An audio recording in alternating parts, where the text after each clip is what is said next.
Hi there, Rebecca here, your Vibe Mentor, bringing you another video on how to raise your vibration so you can live your best life. I have some activity going on with the dogs today. I have one on my lap and one begging to come up, so you'll have to bear with me. They're needing some attention today, so we're gonna roll with it. So I wanted to talk to you today more about the dark night of the soul and sort of expand on each of the steps. So for today, we're going to focus on the first step of surrender.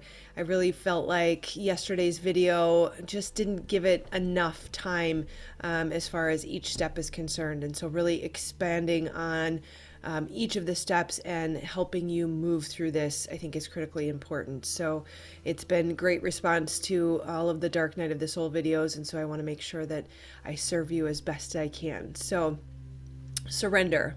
Step one is surrender. So a lot of why we enter into the dark night of the soul is because we have not been living a sustainable life.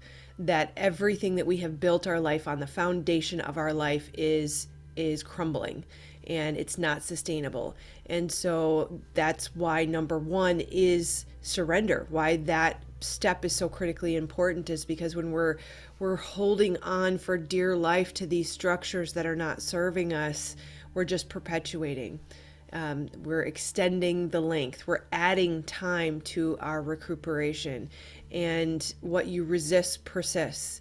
So if you are really afraid of losing your job or afraid of losing your title or afraid of losing your relationship or your house or your car or whatever that thing is that you're so terrified to lose, that's the very thing that you're holding on to is going to keep you stuck and to keep you in this place. And so surrender really becomes the most important piece of moving through the dark night of the soul.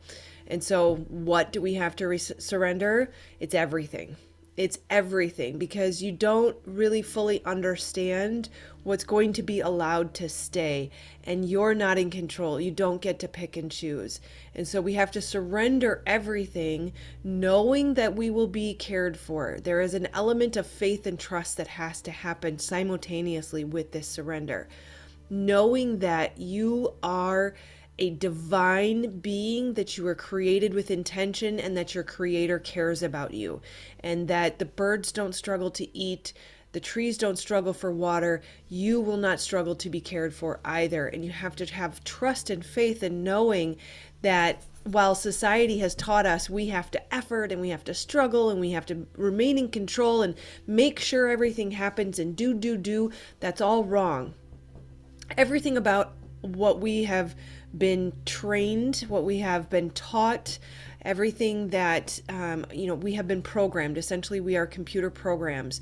All of our subconscious learnings as we've gone throughout life become the program that we operate under, and that program has taught us that we have to struggle, we have to strive, we have to do to be acceptable, to be loved, to be safe, to be healthy and happy.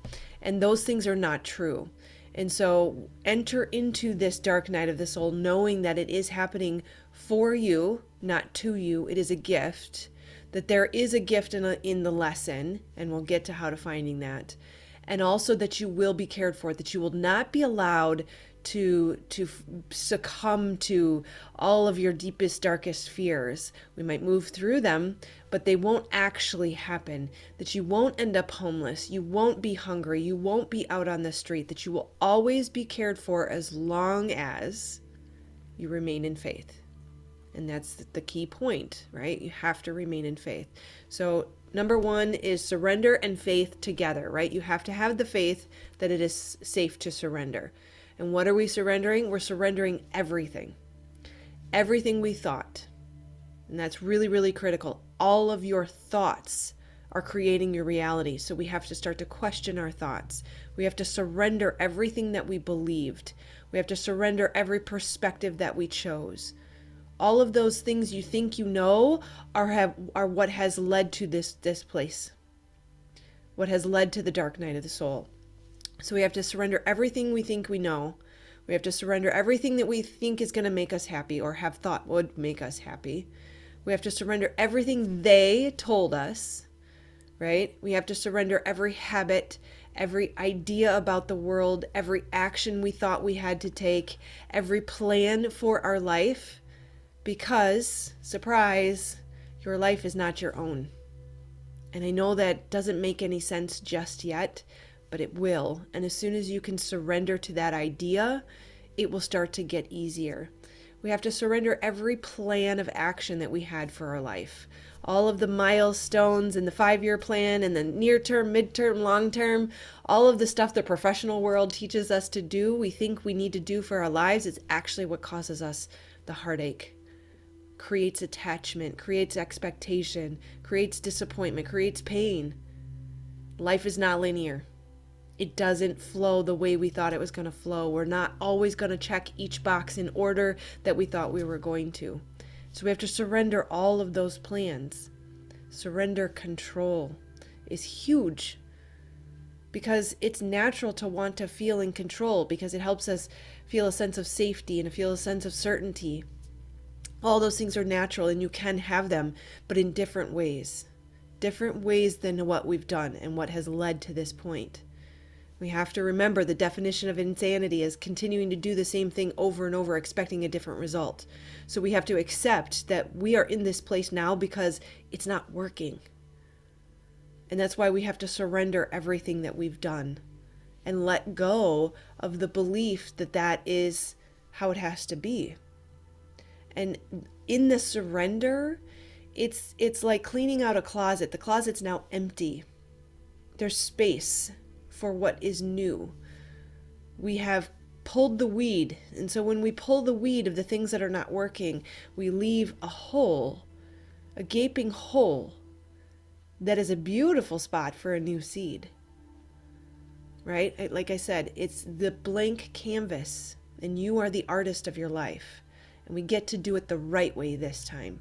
Authentic to who you truly are, and not just in the vein of how they said it should be. They should all over you. Let's get back to you.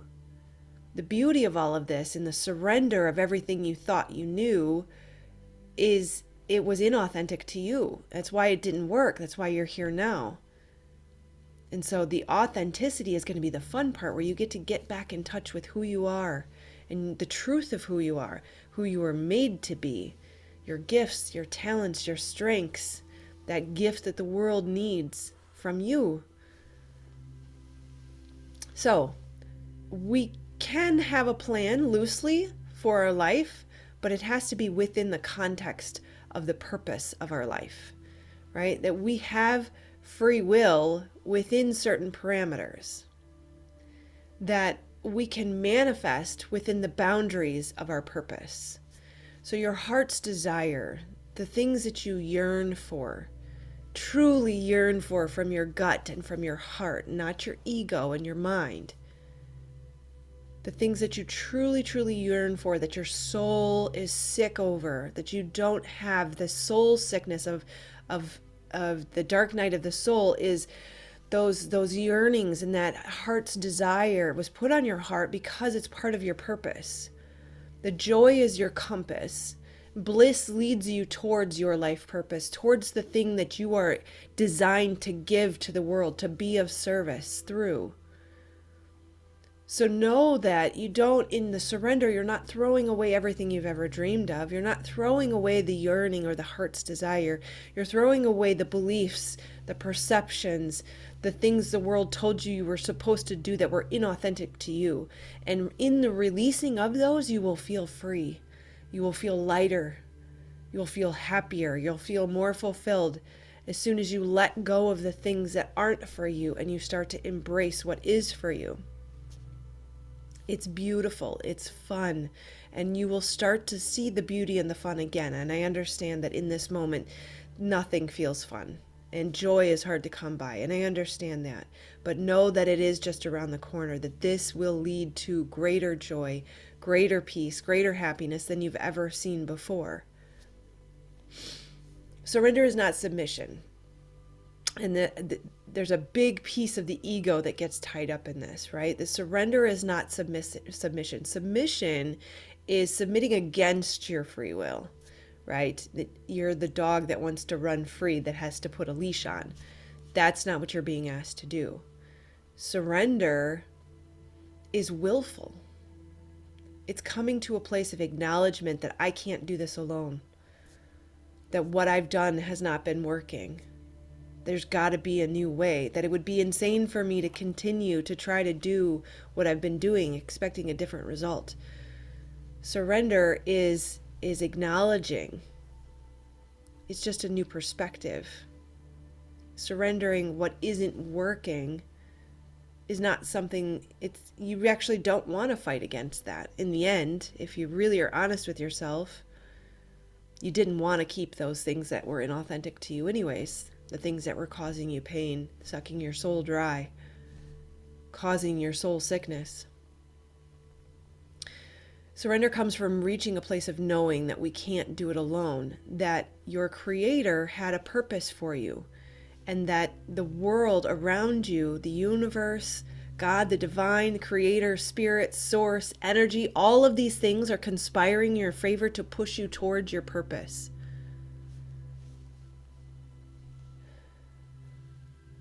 When you choose it, and you choose to not try to go it alone, there's tons of support for you. But you're not built to do it alone. You're not meant to walk this path alone. That all of these things around you are going to push you in that direction because they want to support you. And so the ego thinks we have to do it alone, we have to go it alone, we have to make our career alone, we have to carry the weight of the world. And that's not true. Again, inauthentic. It's not who you were built to be. And so when we realize our methods have been exhausted and there's just no other way to make it work, we've tried everything, then we can finally let it go and surrender into a partnership with your Creator, with the divine, with Spirit, with Source, with universe. It doesn't matter what name you give it. A rose by any other name still smells as sweet. It's just a name. It's just a label. It doesn't change anything about the reality of what's around you, what's in you, what's begging and calling for you to step into your authenticity, your light, what you were built and made to be. Embracing all of you, because all of those parts of you are awesome and amazing, even the parts that you've rejected and denied. Surrendering to those, surrendering to the fact that they are there for a reason and that your purpose calls for that part of you that you thought was bad or worthy of being denied.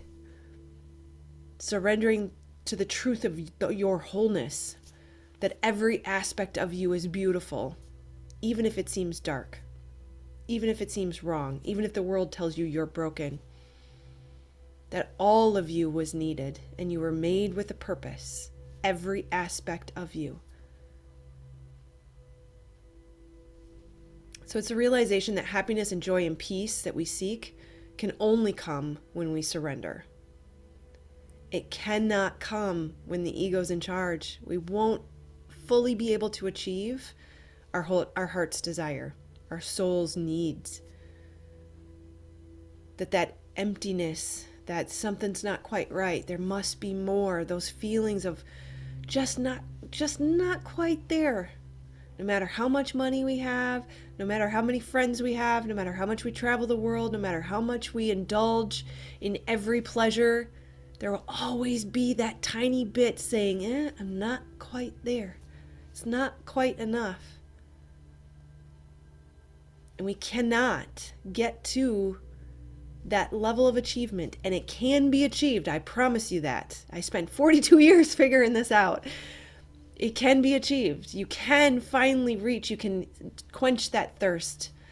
You can satiate that hunger, but not without surrender, not without letting the ego go, not without surrendering everything, every possible thing, even your kids, even all your money, even all your possessions, even your dog.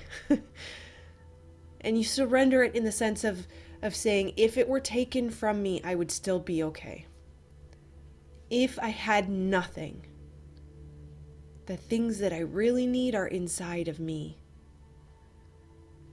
The knowing that I am enough, the knowing that I'm created with purpose, the knowing that I am a spark of the divine, that I am valuable, I am worthy, I am lovable, and I give myself these things. All that is inside of you. And then when you can start to really fully embrace all of that and you start to live out your purpose and you contribute your gift, the joy is endless. You're high on life all the time. Not all the time, most of the time. There are challenges. There will always be tests to take you to the next level, but they're not hard anymore. You're not doing it alone. You have all of this presence around you, all of the energy that makes up everything. Material things don't really exist. It's all energy, and all of this energy is conspiring in your favor. You don't have to go it alone, and it doesn't have to be hard anymore. When you surrender control, surrender all your things, surrender the ego, surrender everything you thought you knew, then the freedom comes. Then you start to lift into, this is fun. Life is fun. Life is amazing. This game is fun and enjoyable. The place that you're seeking to get to is available to you on the other side.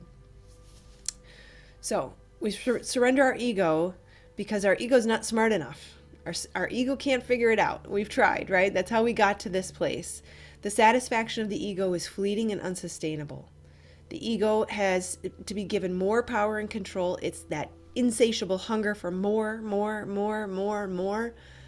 It's not sustainable, right? And the control that it needs, it's intended to help you, but it actually is what's holding you back, right? Our friend actually is our ego is our friend. It doesn't need to be our enemy. We don't want to reject part of ourselves, right? It's there to keep us safe, right? It helps us with social conditioning and to understand that, certain boundaries are necessary, but it's not designed to drive us. It's not designed to control our life. It's not designed to dictate every aspect of your life, which is what our society is allowing to happen right now. We need to redefine the role of the ego. We can't deny it. It is part of us. It is our friend. It wants to help us, but it's not meant to be in control.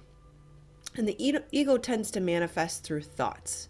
So it's the thoughts that you think that say, I need this, I need to do that. What if they believe this about me, right? This belief that it's not safe to speak up, or it's not safe to be different, right? So the ego is trying to keep you safe, but it's causing us to do things inauthentic to who we truly are.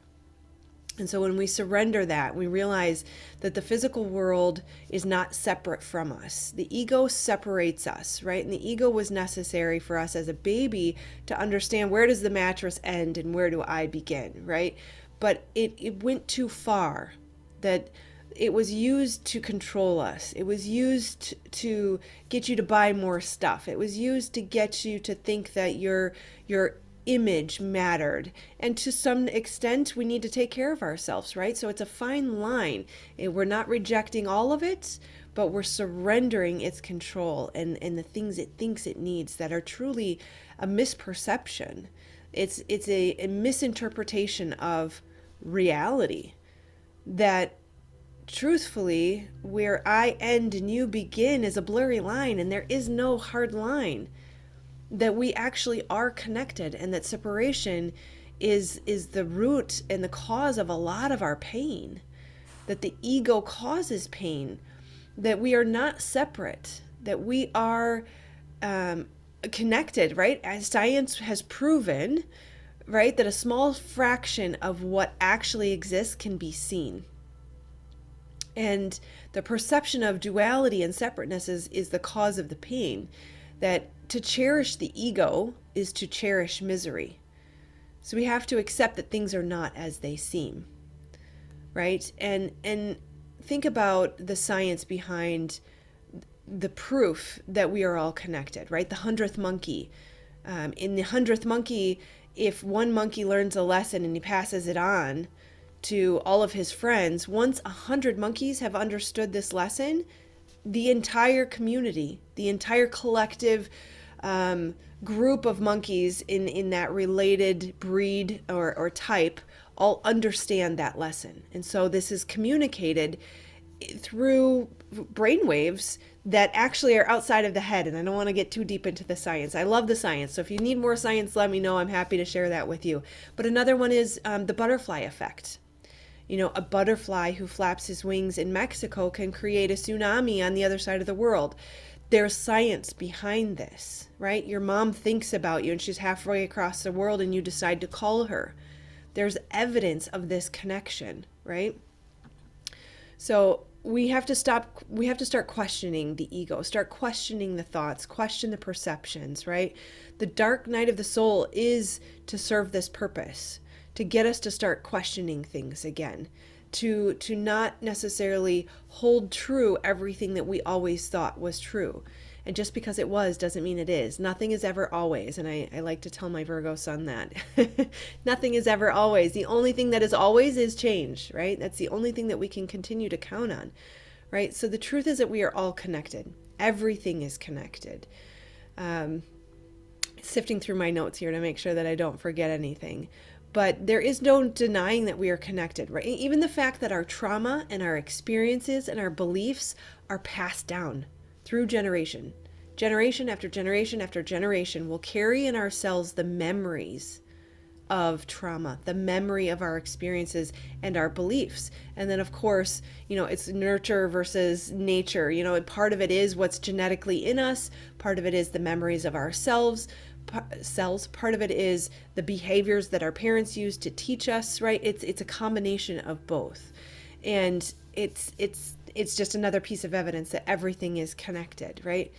In the fact that the very piece of information that we are seeking is brought to us, right?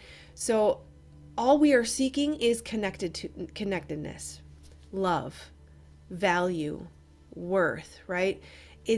We're all connected in this same desire. Our authentic truth is what we desire, the connectedness, the love, right? That we all want to make the world a better place. Sometimes that's for selfish reasons, sometimes it's just for ourselves, but the truth of the matter is we all kind of want things to be better, right?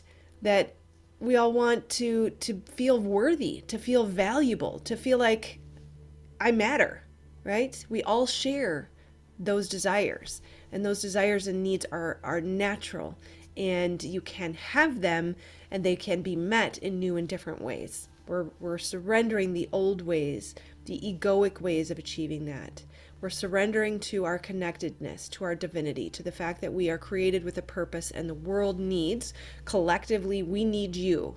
We need you to step into your purpose, to be in joy and happiness and following your bliss, because it is your compass that's going to lead you towards the gift that you're intended to give. And you, at your highest potential, completely self-actualized, will contribute value to the collective whole. And we are like a piece of the puzzle where we're intended to come together with each other, that your weakness is an opportunity for my gift to come in. Right? And that goes for all of us, that we all have a hole and we all have a plug, right? That we all have the gift to give to fill the hole for someone else. And so you can feel valuable. You can feel loved. You can feel needed. You will feel connectedness once you embrace these new strategies and this new truth in your authenticity. Difficult word. Yes, so from our connection to our source creator, as well as our connection to others, we will achieve everything that we desire. So say hello, this is Tater Tot. This is my baby. Yes, okay. All right, so when we are connected to each other, we are reflections to each other, and we allow each other to see our own beauty. We allow each other to see our weaknesses. We allow each other to see what needs to be improved, what we need to work on. But it comes from a place of love and a place of support when we all collectively start to move into our purpose. We all collectively start to see our value. There's more people who are happy than not, right? 86% of the workforce right now is unhappy and disengaged in their jobs, which likely means also in their life, but we haven't done that study yet. So imagine You're on the forefront of this. You're here listening to this now. Imagine when we collectively move into a majority of people being in their purpose and in their passion, in their bliss. Imagine how beautiful the world could be, right? And so the reflection we see of ourselves in others is a gift to get us to that place, right? Wayne Dyer says that the ego is a personality with a body that is just an idea that we carry around, right? It's just the perception. All we have to do is choose new thoughts, choose new perceptions, choose new stories to tell. All of that inadvertently will create new emotions, new frequency, new vibration, new attraction, right? You are creating your life as within, so without. And so when you shift all of this internal belief, all of the thoughts, all of the things that you emanate, then you will create something new that is attracted to you. Right? So Wayne Dyer points out that illness starts with I and wellness starts with we. So again, the ego, dropping those thoughts that tell you you can't do this or you shouldn't do that, and move into my heart's desire says, my joy and my bliss lead me towards. Wellness is we are connected. We need you and you need us, and we need you to be in your authentic bliss, and the world will be a better place when you can start to step into that. So we are one. We are all one part of the living earth. We are all one part of the collective living under one sky. We are connected in so many ways. And if you ask the question, how am I connected? And watch the answers come to you, you will start to see amazing evidence all around you. Right? Both Buddha and Jesus taught that we are all one, that we are all part of one body. Many other religions and traditions teach this as well. So this is not new. So the ego manifests through thoughts. So just remember to start looking at your thoughts. I have tons of videos on thought management and shifting your mindset. And so plenty of resources on that, as well as a course and a coaching program that I offer. I'm offering to be with you weekly, one-on-one, as well as through the course, which is supposed to be 12 weeks, but going well beyond that. So tons of resources around for you. So yes, so just remember that things can take a hold of us. Thought habits are patterns. They are neural pathways in the brain. They literally are things. They're tree-like structures in your brain. So if you have perpetual thoughts that make you feel like, I can't do this, or this is my limitation, those beliefs that you feel like keep you from your dreams, keep you from your purpose, know that those literally will turn into hot air when you are given the right tools to undo them. That again is part of the course, so happy to help there. But the dark night of the soul is there to help us detach from these thoughts, detach from the beliefs, detach from the perspectives, detach from the stories we've told ourselves, so that we can shift into questions. And asking new questions leads to new answers, new beliefs, new perceptions, new emotions, new attraction, right? So just remember, have faith. It can be scary in the beginning. You're letting go of everything you ever knew to be true. And it can be confusing when you're trying to understand things that are unseen, that 90% of what is around us is unseen, and yet realistically influencing you, keeping you, or helping you get to where you're trying to go. Just depends on what tools you're employing. So just remember that things at first can appear random when they're in a limited awareness, but when they are fit into the expanded awareness, the greater awareness, the attached or detached bigger picture, then everything starts to make sense. So step into faith, step into trust. And as far as next steps, kind of backing down to just be where you are now. Work on surrendering all of your thoughts and beliefs. Start meditating and start asking questions. Ask questions around, what do I need to do to move through this? What do I need to surrender? Where do I need to surrender more? Because you probably will say, I've already surrendered, right? Then ask the question, where do I need to surrender more? If you're still in that dark night of the soul, where do I need to surrender more? And then what lessons am I being asked to learn? So remember, asking is to remain as king. As king, ask the question. Don't make statements. Statements are limiting. They're your brick walls. They're your fence, right? You have to ask the question, how do I move through this? What am I being asked to learn? What do I need to surrender? What do I need to do next? So I am here for you always and forever. That is my life's mission, is to be here for you. I am your cheerleader. I am your support. I am only your guide. You have everything you need within you. It is my job to help you see that. So if you need help, reach out, let me know. Fill out the application for coaching session to see if we're a good fit, or if I even have space. It is, time is limited, of course, but I am here for you. So I love you. Like, share, subscribe. If there's anybody that you think that could benefit from this, please share, and I will see you on the next video. I'm sending you so much love. Just know that you are not alone. You are not alone, and you got this. There's beautiful things on the other side. Namaste, my friend.